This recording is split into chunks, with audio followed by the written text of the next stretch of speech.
जी हाँ दोस्तों, डीजे विनेश इंडिया की ओर से आप सभी को happy new year.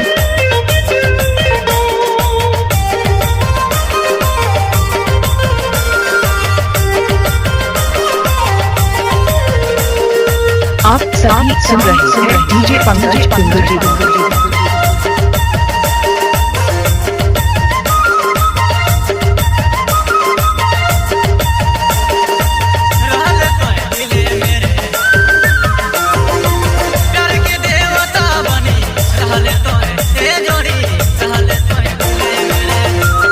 DJ Vinay boss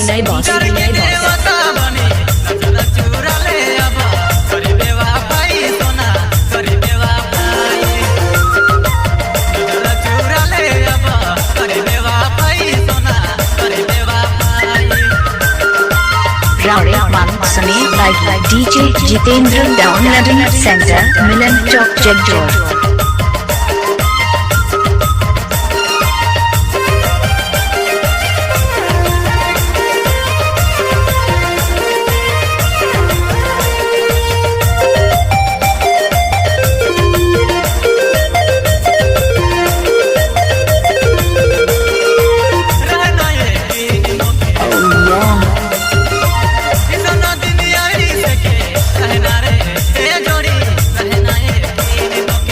DJ Vinay boss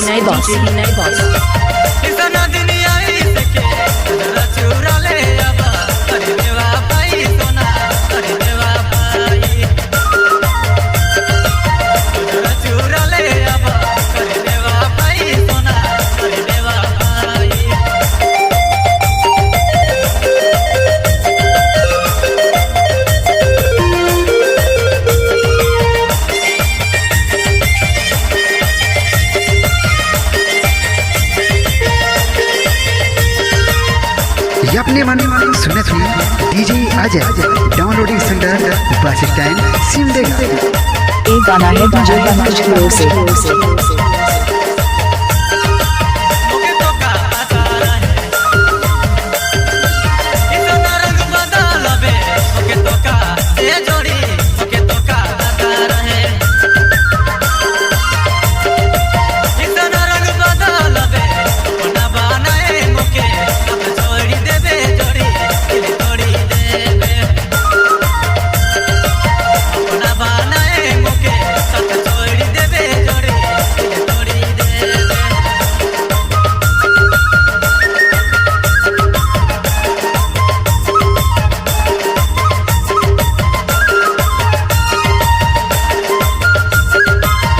Jitendra booster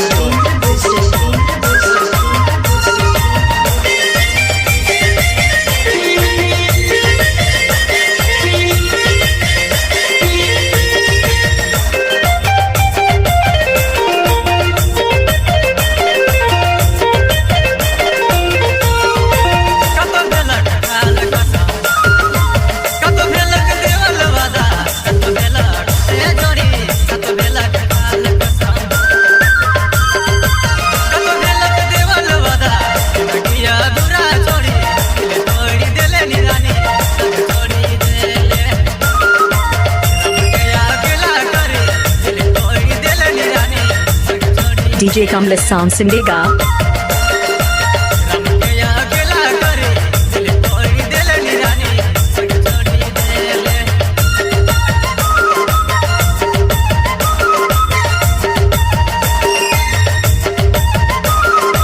आप सभी सुन रहे हैं डीजे पंकज कुंदू जी।